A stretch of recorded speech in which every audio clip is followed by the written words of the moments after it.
Hi everyone, today we will talk about how to fix or how to solve Pinterest hide images.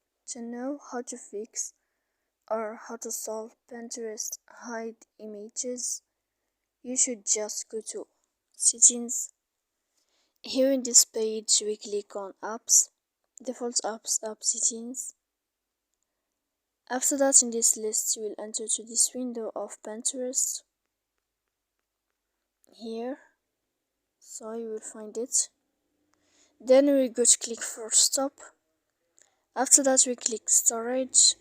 Then we click clear cache, and in the end you can go to Play Store. You will search about Pinterest. When you'll find it, you can update your application. So please don't forget to support us by like and subscribe. See you next time in another video.